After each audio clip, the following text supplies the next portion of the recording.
Extract आपको pros और poetry दोनों में से आएंगे, और ये आपके आएंगे फर्स्ट फ्लाइट की बुक में से 3 मार्क्स के। सबसे बड़ा फायदा इसमें आपको क्या है कि ये आपके मल्टीपल चॉइस के आएंगे। आपको 3 ऑप्शन दिए रहेंगे जिसमें से आपको चूज करना है। और चूंकि ये बुक के चैप्टर्स हैं, आपने पहले से ही पढ़ रखे हैं, इसलिए आपने समझ रखे हैं, सिर्फ सामने देख के आपको उनका आंसर देना है। अब ये the house the only one in the entire valley sat on the crest of the low hill, ये आपको ध्यान में आ जाना चाहिए किस लेसन का है कि वो घर जो कि पूरा एकमात्र घर था पूरी वैली में, और वो पहाड़ी पर सबसे ऊंचे था।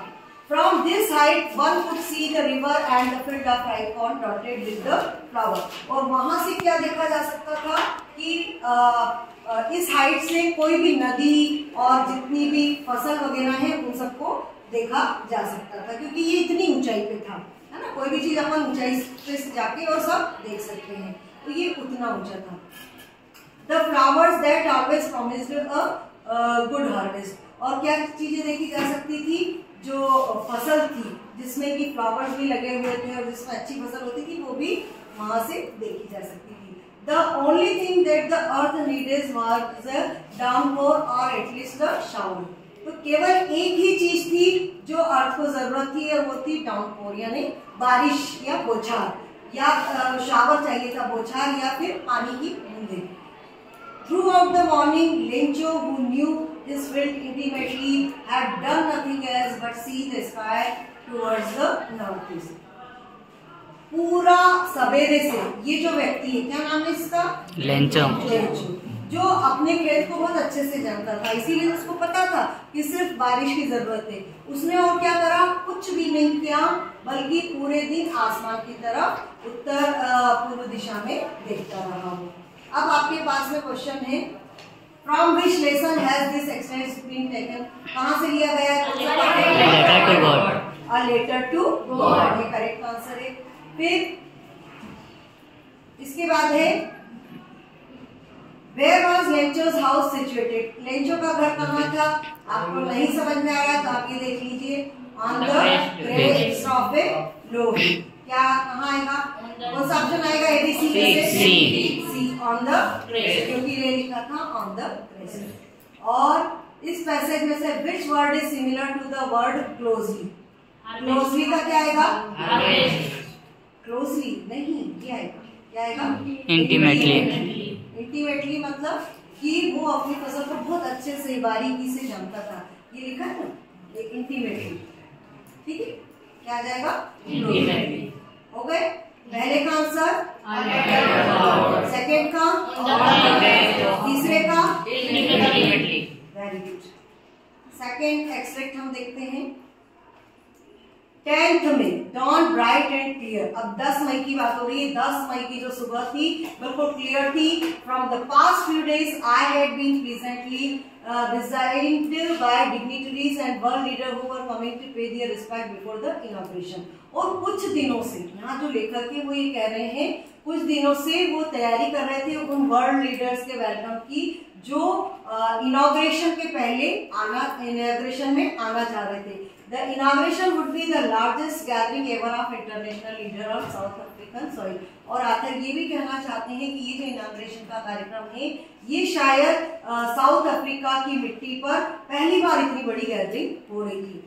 The ceremonies took place in the lovely sandstone amphitheater formed by the Union Buildings in Pretoria। अब ये सेरेमनी जो थी या शपथ ग्रहण जो समारोह था उसको सेरेमनी कहा गया है। तो वो कहाँ हो रही थी, सैंडस्टोन से बनी हुई जो बिल्डिंग थी एम्फीथिएटर, और वो कहाँ बना था, यूनियन बिल्डिंग में बना हुआ था। और वो बिल्डिंग अफ्रीका में किस शहर में थी, प्रेटोरिया। जैसे हमारे दिल्ली वगैरह है ऐसे शहर है Pretoria. For decades this had been the seat of white supremacy। और कई सालों तक, क्योंकि हमको पता है कि दक्षिण अफ्रीका में रंगभेद नीति थी, तो कई सालों तक ये जो जगह थी, डिकेड का मतलब होता है जो 10 साल होते हैं ना, उसको डिकेड्स कहते हैं। तो ये कई दशकों से सुप्रीमेसी किन लोगों की, व्हाइट मतलब श्वेत, श्वेत और अश्वेत का चलता था ना वहाँ, रंगभेद नीति, तो ये व्हाइट सुप्रीमेसी का था। And now it was the site of A rainbow gathering of different colours and nations for the installation of South Africa's first democratic non racial government. तो इतने दिनों तक तो शायद लोगों ने ही राज्य किया, लेकिन अब क्या हो रहा था, जो रेनबो दिखाई दे रहा था अलग अलग कलर का नेशनल में, और उसमें क्या बन रहा था, जो साउथ अफ्रीका की पहली डेमोक्रेटिक मतलब लोकतांत्रिक और नॉन रेशियल मतलब जिसमें कोई रंग भेद की गवर्नमेंट नहीं रहेगी। रेशियल मतलब जिसमें हम भेद करते हैं, और नॉन रेशियल जिसमें हम भेद नहीं करते हैं, ऐसी सरकार बन रही थी। तो अब ये देखिए पहला क्वेश्चन है, from which lesson has this extract been taken, कहां से लिया गया है, नेल्सन मंडेला। तो ये वाले लेसन का नाम आ जाएगा Nelson Mandela long walk to freedom. और आई किसके लिए रेफर करा गया है, आई कौन है यहाँ पर व्यक्ति, आई मतलब आथर कौन है, ये है आथर आपके नेल्सन मंडेला। ठीक है, दिख रहा है आंसर। अब अगला है हमारा, the ceremony took place in, कौन सी बिल्डिंग में हुई, प्रेटोरिया में। ठीक है, प्रेटोरिया में। आगे तीन आंसर समझ में, चलिए फिर से देखें हम किस लेसन से लिया गया है, लॉन्ग वॉक टू फ्रीडम। आई किसको रेफर कर रहा है, मंडेला को, और सेरेमनी कहाँ पर हुआ था, ठीक है। चलिए थर्ड लेसन देखते हैं हम, थर्ड एक्सट्रैक्ट।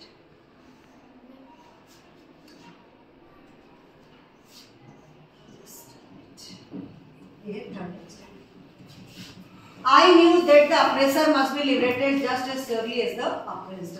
तो यहाँ जो ऑथर है वो ये कह रहे हैं कि जो शोषण करने वाला है वो भी मुक्त होना चाहिए जितना कि शोषित व्यक्ति। A man who takes away another man's freedom is a prisoner of hatred। वो व्यक्ति जो दूसरों की स्वतंत्रता को रोकता है या हनन करता है वो खुद भी घृणा का कैदी होता है, मतलब वो भी स्वतंत्र नहीं है। He is locked behind the bars of prejudice and narrow mindedness। क्योंकि वो स्वतंत्र नहीं है तो वो भी बंधा हुआ है। किससे बंधा हुआ है वो ये बता रहे हैं कि पूर्व धारणा किसी के बारे में हम मान लेते हैं ना कि पूर्वाग्रह उससे ग्रसित है, और नैरो माइंडनेस मतलब छोटी सोच, संकीर्ण सोच से ग्रसित है। I am not truly free if I am taking away someone else freedom। यदि मैं किसी और की स्वतंत्रता लेता हूँ तो मैं फ्री नहीं हूँ। Just as surely as I am not free when my freedom is taken from me। मतलब अगर मेरे से स्वतंत्रता ली जाती है तो मैं स्वतंत्र नहीं हूँ, लेकिन अगर मैं किसी और की भी स्वतंत्रता खत्म कर रहा हूँ तो भी मैं स्वतंत्र नहीं हूँ। The oppressed and the oppressor alike are robbed of their humanity। तो इनका ये कहना है कि दोनों ही लोग जो है दोनों ही लोगों की मानवता का हनन होता है। अब ये भी उसी का है, who is the writer of the lesson from which, Nelson Mandela. अब ये क्या कहा गया है, a man who takes away another man's freedom, ये क्या लिखा हुआ है, is a person prison of hatred. और ये कहाँ दिया हुआ है इसका answer, a prison of hatred. Third पूछा गया है, वर्ड फ्रॉम द पैसेज जिसका मतलब वो वाइट का क्या है, अपोजिट। वाइट मतलब क्या होता है, चौड़ा, तो चौड़ा का क्या होगा, संकीर्ण। तो क्या आ जाएगा इसका आंसर, ठीक है। एक बार फिर से देखते हैं क्या है, लेसन के राइटर कौन है, और जो दूसरों की फ्रीडम लेता है वो कौन होता है, प्रिजन ऑफ हेट्रेड। और जो वाइट का अपोजिट क्या होता है, extract. The young seagull was alone in on his sledge. जो यंग सीगर थी, जो बच्चा था वो अकेला था। His two brothers and his sister had already flown away the day before. उसके जो दो भाई और एक बहन एक दिन पहले ही उड़ गए थे। He had been afraid of flying with them। उसको उनके साथ उड़ने में डर लग रहा था। Somehow when he had taken a little run toward to the brink of the lake and attempt to flap his wing, he became afraid। उसको इतना डर लग रहा था क्योंकि वो पहली उड़ान थी, तो जरा में उसको डर लग रहा था। उसको अपने जो विंग्स को फ्लैप करना होता है ना, फड़फड़ाना, उसमें भी उसको डर लग रहा था। The great expanse of sea stretched down beneath and it was such a long way down, miles down। उसको ऐसा लग रहा था ये समुद्र कितना लंबा है, कितने मील लंबा है। He felt certain that his wings would never support him। उसको लगा कि उसके विंग्स उसका सपोर्ट नहीं करेंगे। So he bent his head and ran away back to the little hole under the ledge where he slept at night. इसलिए वो उसको डर लगा कि कहीं मैं समुद्र पार नहीं कर पाऊंगा तो क्या होगा कि मैं गिर जाऊंगा, इसलिए उसने क्या करा, उसको डर लगा कि उसके विंग सपोर्ट नहीं करेंगे, तो उसने अपना सिर नीचे किया और वापस से वो जो छोटा सा होल था लेज में वहां चला गया और जाके सारी रात सोता रहा। किसकी बात हो रही है? यंग सीजर की। द वर्ड लिटिल, लिटिल का क्या मतलब है? लिटिल मतलब क्या होता है? छोटा। क्या आएगा इसमें लिटिल का मतलब? लिटिल का मतलब आएगा small. Very good. What happened when he ran to the brink of the ledge? क्या हुआ? He became afraid, flew away, he fell into the sea. क्या हुआ? He became afraid. ये पूरा इसका आंसर आ जाता है। He became afraid. Where did he sleep at night? रात में कहाँ सोया था वो? On a tree। ट्री पे सोया था क्या? Under the ledge या फिर in water? क्या है? कहाँ लिखा हुआ था ये? Under the ledge। और इसकी आंसर क्या आएगा ये? Under the ledge। ठीक है, चलिए अब हम नेक्स्ट देखते हैं passage. Extract 5। The moon coming up in the east behind me and stars were shining in the clear sky above me। Moon चमक रहा था ईस्ट दिशा में मेरे पीछे, स्टार्स भी शाइन कर रहे थे। There wasn't a cloud in the sky। आसमान में बादल नहीं थे।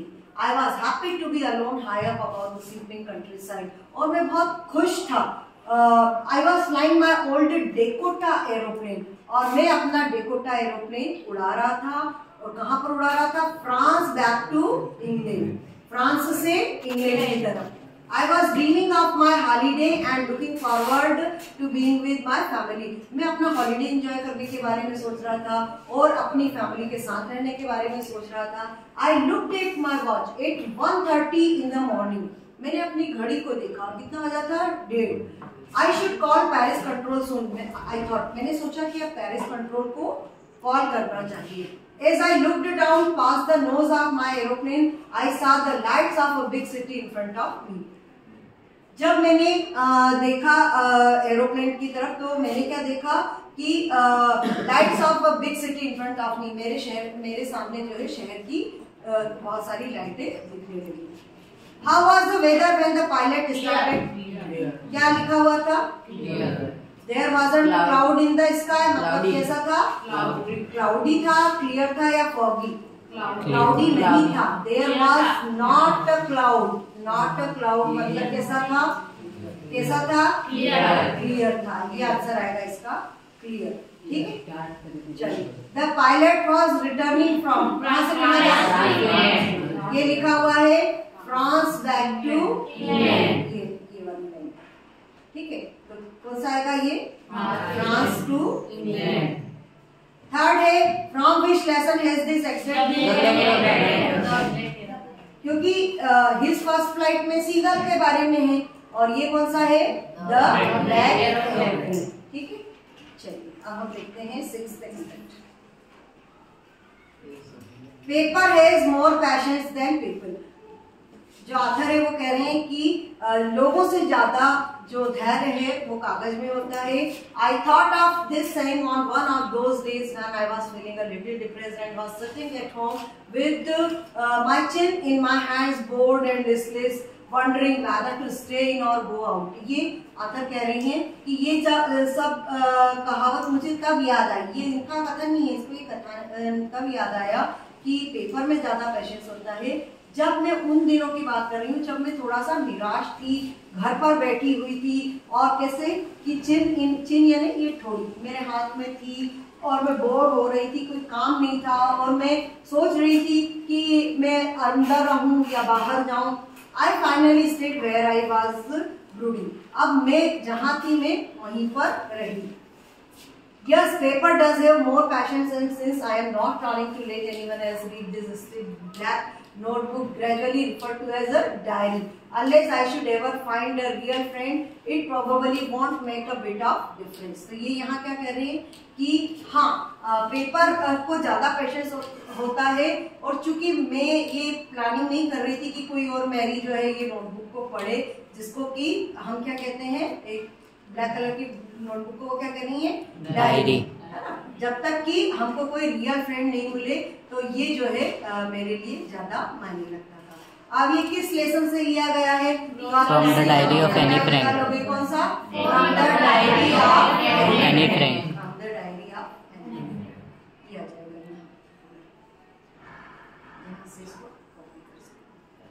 Who has more passion than people? किसको ज्यादा पैशन होता है? यही पहली लाइन में लिखा हुआ था पेपर, इसलिए आंसर आ जाएगा आपका यहाँ पर। Which of this word is similar to the word brooding? Brooding का क्या आएगा? ब्रूडिंग का आएगा thoughtful.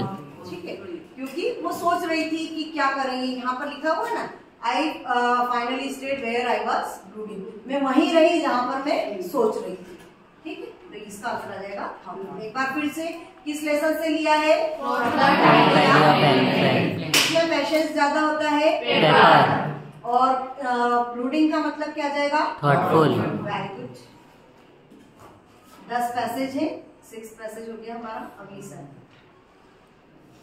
Writing in a diary is a really strange experience for someone like me. Author कह रहे हैं कि डायरी लिखना एक अजीब अनुभव है मेरे जैसों के लिए। Not only because I have never written anything before, but also because it seems to me that later on neither I nor anyone else will be interested in the music of a 13-year-old school girl. तो ये कह रही है कि diary लिखना बड़ा अजीब अनुभव था, इसलिए नहीं, मतलब ये भी कह रही है कि सामने के एक तो इसके पहले उन्होंने डायरी लिखी नहीं थी तो ये इसलिए भी अजीब था, और दूसरा ये है कि उनको ये भी लग रहा था कि जो मैं ये डायरी लिख रही हूँ तो न तो मैं पढ़ूंगी और ना कोई मेरी डायरी को पढ़ेगा। कौन पढ़ेगा डायरी? आखिर 13 साल की एक स्कूल जाने वाली बच्ची की डायरी को आखिर कौन पढ़ना चाहेगा? Oh well, it doesn't matter. ठीक है, इससे कोई फर्क नहीं पड़ता। I feel like writing and I have an ever greater need to get all kinds of thing of my chest. तो वो कहती है कि चलो इससे कोई फर्क नहीं पड़ता कि चाहे कोई मेरी डायरी पढ़े या नहीं पढ़े, लेकिन मुझे लग रहा है कि लिखना चाहिए। तो अब ये देखिए, इसमें ये जो चैप्टर है इसका नाम क्या है? From the diary. ये तो आपको इससे ही पता चल रहा है ना, डायरी आ रहा है इसलिए क्या जाएगा? From the diary of any friend. ठीक है, नीचे वाला। अब अगला है, who is the author from the diary of any friend? किसने लिखी डायरी? एनी फ्रेंड ने लिखी diary. What did Anne Frank to do to take things off her chest? क्या करा उन्होंने? ये लिखा हुआ है। She would sleep a lot, she would eat a lot, she would play a lot. None of this. क्या आएगा? इन्होंने लिखा है I feel like writing, है ना? और and an ever greater need to get all kind of things. तो इसमें से कोई सी भी चीज ऐसी नहीं आ रही, ना तो उन्होंने स्लीप का सोचा, ना ईट का सोचा, और ना ही पहनने का सोचा। आंसर क्या जाएगा इसमें? Extract it. The baker usually collect his bill at the end of the month. Baker अपना जो बिल है वो कब कलेक्ट करते थे? महीने के आखिर में। Monthly accounts used to be recorded on some wall in pencil, और मंथली अकाउंट को वो कहाँ लिखते थे? दीवार पर, और किससे? पेंसिल से। Baking was indeed a profitable profession in the old days. तो पुराने दिनों में ये बेकिंग बहुत अच्छा लाभदायी प्रोफेशन था। The baker and his family never starve. Starve मतलब भूखे मरना। तो जो बेकर होता था उसकी फैमिली कभी भी भूखे नहीं मरती, तो उनको फायदा होता था। He, his family and his servant always looked happy and prosperous. तो वो जो बेकर होता था, उसकी फैमिली होती थी, उसके जो सर्वेंट्स होते थे, वो सब कैसे होते थे? हैप्पी होते थे और प्रॉस्पेरस होते थे, मतलब पैसा होता था उनके पास। Their plump physique was in plump physique कैसा होता है? गोल मटोल सा, है ना, कद्दू जैसा बिल्कुल गोल मटोल और सॉफ्ट सा। तो जो प्लम्प फिजिक होता था वो ओपन टेस्टिमनी टू दिस। तो ये अपन बोलते हैं ना भाई, जो मोटा होता है उसको क्या कहते हैं? अच्छे खाते पीते घर का है ना, दुबला पतला है तो क्या खाने को नहीं मिलता। तो इस तरीके से इससे लग रहा था कि वो समृद्ध थे, खुश थे, क्योंकि उनका फिजिक जो रहता था वो कैसा था? Plump physique. Even today any person with a jackfruit like physical appearance is like compared to baker. अब अगर आज भी कोई ऐसा कटहल जैसा ऐसा बड़ा सा ऐसा उसका शारीरिक बनावट दिखती है तो लोग वो उसकी तुलना किससे करते हैं? बेकर से। अब बताइए where were the monthly account of the baker recorded, कहाँ पर रखा जाता था? वॉल। ये लिखा था recorded on some wall, on some wall in pencil. तो क्या आएगा इसमें आंसर? वॉल। सिर्फ इसका आंसर आएगा। The baker and his family never start because was, क्यों भूखे नहीं मरते थे? नॉट प्रॉफिटेबल, प्रॉफिटेबल क्या आएगा? क्या आएगा? बेकिंग वाज इंडीड अ कैसा बिजनेस था ये? प्रॉफिटेबल, इसलिए आंसर क्या आएगा यहाँ? Profitable. The baker and his family always starve, baker और उसकी फैमिली हमेशा भूखे मरती थी। ट्रू या फॉल्स? क्या आएगा? क्योंकि यहाँ लिखा था नेवर, नेवर मतलब कभी भी नहीं, और जबकि ये क्या लिख रहा है? ऑलवेज, मतलब हमेशा मरती थी, जबकि हमेशा नहीं मरती थी बल्कि कभी भी नहीं मरती थी। पहले का आंसर क्या आएगा? वॉल। और बेकर और इसकी फैमिली क्यों भूखे नहीं मरती थी? क्योंकि बिजनेस कैसा था? प्रॉफिटेबल, और इसका आंसर आ जाएगा एक्सट्रैक्ट नहीं। Early in the new year of 1956, I traveled to southern Iraq. मतलब 1956 में साउथ इराक की तरफ मैंने ट्रेवल किया। By that it had crossed my mind that I should like to keep an otter instead of a dog, and that Camus fauna ringed by water a stone's throw from its door would be an eminently suitable spot for this experiment. तो जब आखिर को लगा कि मुझे एक dog पालने की बजाय मुझे एक ऑटर या ऊदबिलाव पालना चाहिए, तब उनको क्या लगा कि ये जो एक नए तरह का एक्सपेरिमेंट था, क्योंकि ऊदबिलाव को कोई नहीं पालता, तो ये नए तरह का एक्सपेरिमेंट था, तो उनको लगा कि ये एक्सपेरिमेंट करने के लिए कौन सी जगह अच्छी है? Chemist family. आप इसके बाद में बस ये हो गया। तो आर्थर ट्रेवल, आर्थर किधर ट्रेवल किया? यूएसए, इराक, ऑस्ट्रेलिया या जापान? कहाँ लिखा हुआ है? ये लिखा हुआ है साउथर इराक, तो ये आ जाएगा यहाँ इसका answer. When did the author travel? 1956। कहाँ लिखा हुआ है? ये लिखा हुआ है। ये पैसेज आपको एग्जाम में भी आएंगे। क्या जाएगा? इन 1956। The dog wanted to keep an otter instead of, किसकी जगह पे वो ऑटर को रखना चाहते थे? डॉग की जगह पे। ये आंसर आएगा डॉग। कहाँ लिखा हुआ था? Keep an otter instead of a dog, ठीक है, ये लिखा हुआ था instead of a, तो ये डॉग की जगह पे वो रखना चाहते थे, ठीक है। तो आर्थर ट्रेवल्ड टू क्या जाएगा? इराक, और कब ट्रेवल किया? 1956, और ऑटर किसकी जगह पे रखना चाहते थे? और इसका लास्ट एक्सट्रैक्ट है ये रोज का। But for valley standing at the front door was even bit as enjoyable as any of the elaborate game other children played. तो वैली के लिए दरवाजे पर खड़े होकर और बाहर बच्चों को खेलते हुए देखना उसको बड़ा मजा आता था। Watching the street gave her many new unusual experience. उसको घर के बाहर खड़े होकर दरवाजे पे देखना अच्छा लगता था, उसको लगता था कि बड़ा अच्छा अनुभव है ये। कई असामान्य अनुभव होते थे। The most fascinating thing of all was the bus that traveled between her village and the nearest town.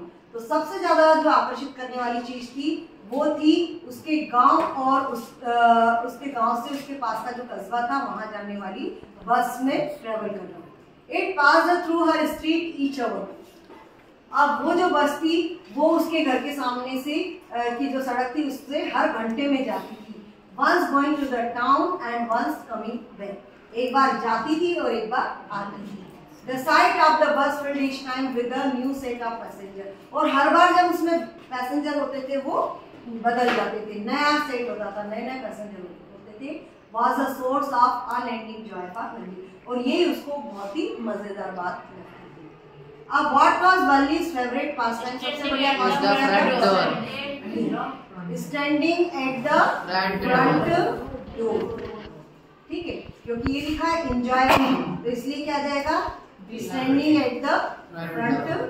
ये पहला ऑप्शन इसका सही आंसर है। The source of unending joy for Valli was to watch, किसको देखना? Old passenger, new passenger, children या villagers? Unending joy पढ़िए, कहाँ लिखा हुआ है अनएंडिंग जॉय? ये ना मैम लास्ट में सबसे नीचे। हाँ लास्ट में new set of passenger was ये है ना, field each time with a new set of passenger. ये यहाँ से आप पढ़ना शुरू करेंगे अगर, तो ये यहाँ से जाएगा और यहाँ पर जाएगा और ठीक है। तो इसमें क्या जाएगा, ये आंसर इसके हिसाब से न्यू पैसेंजर के लिखा हुआ था, न्यू सेट ऑफ पैसेंजर ये आंसर आएगा, ये आपका न्यू पैसेंजर। अब इसका तीसरा है, it passed through her street each hour. क्या वो उसके सड़क पे से हर घंटे में जाती थी? ट्रू या फॉल्स? ट्रू, क्योंकि ये यहाँ लिखा हुआ है ईच आवर। ठीक है, हो गया। चलिए, वैली का फेवरेट पास टाइम क्या था? सोर्स ऑफ अनएंडिंग जॉय क्या था? और वो उसके बस उसके घर के सामने से घंटे में जाती थी। आंसर क्या आ जाएगा? ट्रू। ठीक है, तो यहाँ हमारे आंसर जो लिखे हैं वो खत्म होते हैं और इसके बाद हम